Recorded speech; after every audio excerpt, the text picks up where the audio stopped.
Sabe, lá no alto, nas abóbadas de pedra daquelas igrejas rurais da Suécia do século XV, a gente encontra uma coisa bem inesperada. Porque olha, esses lugares não eram só para rezar, não. Os tetos são cobertos de imagens super vibrantes, às vezes bem estranhas, até perturbadoras. E tem uma em particular que conta uma história incrível sobre medo, fé e, acredite se quiser, manteiga.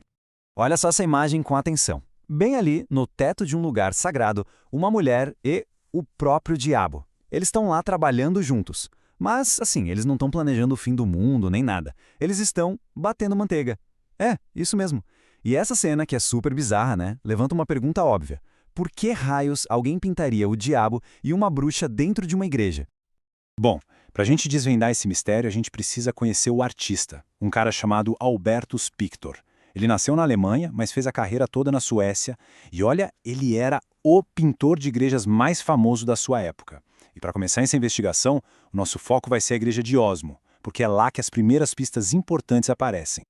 E esse cara, o Albert Spictor, ele era uma máquina de trabalhar. Ele decorou umas 35 igrejas ali na região. 35! E isso é super importante, sabe por quê? Porque as imagens dele não eram só umas pinturas aleatórias. Elas viraram tipo uma linguagem visual que todo mundo conhecia. Era quase um alfabeto de símbolos que a população inteira entendia. E aqui está o pulo do gato para a gente entender tudo isso. No mundo medieval, uma imagem nunca era só uma imagem. Não mesmo. Cada coisinha que se via ali pintada tinha uma ligação com uma verdade maior, uma verdade espiritual. Pensa só, para uma população que na maioria não sabia ler, as paredes da igreja não eram decoração. Elas eram a Bíblia deles, o guia moral. Era tudo visual. Beleza. Para a gente decifrar essa pintura, a gente precisa entender o tema central dela. O que a palavra bruxa significava para um cara como Albertus Pictor e para a galera que vivia ali no final do século XV? Pois é, a resposta é bem mais complicada do que a gente pensa hoje em dia. Ela mostra uma história que estava mudando radicalmente. Olha só como a visão oficial da igreja foi mudando com o tempo. É uma virada de chave impressionante. Lá no comecinho, por volta dos anos 600, magia era vista mais como uma superstição, uma besteira que se corrigia com penitência. Aí, em 906, vem um decreto super importante, o Canon Episcopi, e ele dizia com todas as letras: essa história de bruxa voando por aí é ilusão, coisa do demônio nos sonhos, não é real. Só que a preocupação com a heresia foi crescendo e a visão mudou. Chega 1487 e pronto, a bruxaria passa a ser considerada algo real, físico, um pacto com o diabo e a pior de todas as heresias. E essa citação do historiador Jean-Claude Schmitt, cara, ela resume tudo perfeitamente. O imaginário é profundamente histórico.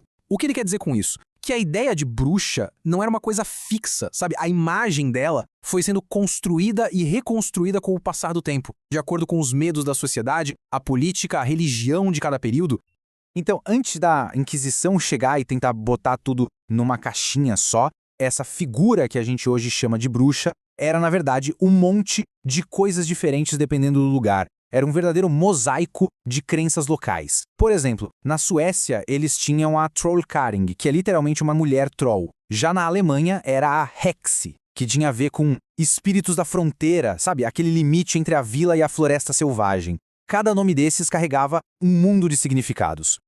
Vamos pegar um exemplo bem antigo, o termo em latim strix. Originalmente, strix era só um tipo de coruja, daquelas que o grito dava um arrepio e era visto como um mau sinal. Mas com o tempo, a história dessa ave noturna foi se misturando com lendas de espíritos que atacavam bebês à noite, tipo vampiros. E aí, a palavra virou sinônimo dessa figura feminina aterrorizante.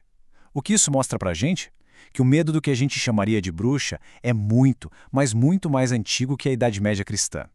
Ok, vamos voltar para o nosso artista, o Albertus Pictor. Porque ele não estava criando essas imagens isolado do mundo, né? Ele vivia e trabalhava bem no finalzinho do século XV, um período que era um verdadeiro caldeirão de mudanças e de muita ansiedade religiosa na Europa. E aqui o timing é tudo. É impressionante a coincidência. O Pictor estava lá pintando exatamente na mesma época em que um livro chamado Malleus Maleficarum, que significa O Martelo das Feiticeiras, estava sendo publicado. E esse livro, gente, ele foi um divisor de águas. Ele basicamente transformou a bruxaria de uma simples superstição em um crime. Ele dizia que era uma ameaça real e que precisava ser eliminada. De repente, o medo virou política oficial. Para a gente sacar por que a pintura do Pictor funcionava tão bem, a gente precisa fazer um exercício. Tentar entrar na cabeça de um camponês sueco do século XV. Para essa pessoa, o diabo não era uma ideia, uma metáfora. Ele era tão real quanto o vizinho do lado. As pinturas na igreja eram a fonte de informação e a escola, tudo junto. E o mais importante, as histórias antigas de trolls, de espíritos da floresta, elas não sumiram com o cristianismo. Elas continuavam ali, vivíssimas, lado a lado com as histórias dos santos e dos anjos. E é aqui, nesse ponto, que a gente encontra a chave para resolver o mistério. O Albertus Pictor não estava pintando uma bruxa qualquer genérica, não. Ele estava ilustrando uma lenda, um conto folclórico super específico que todo mundo que ia na igreja dele conhecia de cor e salteado. A lenda do leite roubado. A lenda era mais ou menos assim. Imagina que, do nada, uma vaca para de dar leite. Ou se tenta fazer manteiga e o negócio simplesmente não vira, desanda. A culpa não era do azar, nem da falta de limpeza. Não, a culpa era da bruxa que morava ali perto. A crença era que ela usava magia para criar um bicho, uma lebre de leite, a tal da Mjölkhakare. Essa lebre mágica ia lá, sugava o leite direto da vaca do vizinho e levava para a bruxa. E aí, com a ajudinha do diabo, ela transformava esse leite roubado em manteiga.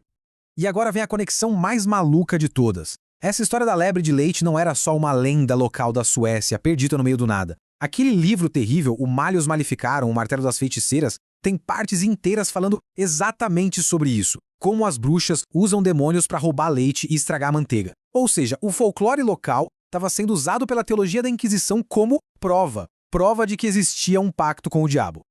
Então, vamos juntar as peças do nosso quebra-cabeça. A gente tem um artista genial trabalhando numa época de puro pânico religioso. A gente tem um público que vivia com um pé no folclore e outro na fé cristã. E a gente tem uma lenda popular que de repente estava virando evidência de crime espiritual. Agora, vamos montar isso tudo.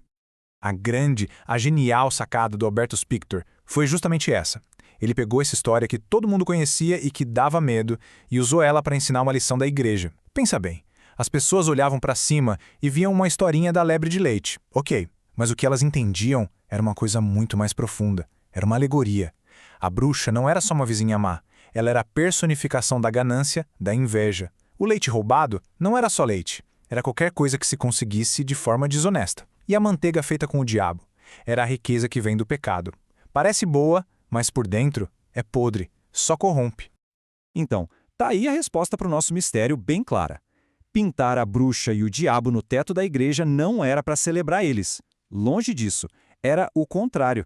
Era o aviso mais direto e assustador que se podia dar. A igreja pegou o maior medo do povo e usou aquilo para martelar sua principal mensagem. Cuidado com o pecado, principalmente com a inveja e a ganância, porque o próximo passo é uma sociedade direta com o mal. Essa pintura do Albertus Pictor é um lembrete fantástico de que arte antiga, gente, raramente é só decoração. Ela é uma fotografia da mente de uma época. É um espelho das crenças, dos medos, dos valores de um povo. E isso tudo leva a gente a uma pergunta final, né? Quando se olha para a arte do passado hoje em dia, que outras mensagens, que outros avisos, que outras histórias complexas se está perdendo simplesmente por não ter mais o dicionário daquela época? A resposta? Quem sabe está o tempo todo ali, bem na nossa frente, escondida à vista de todos.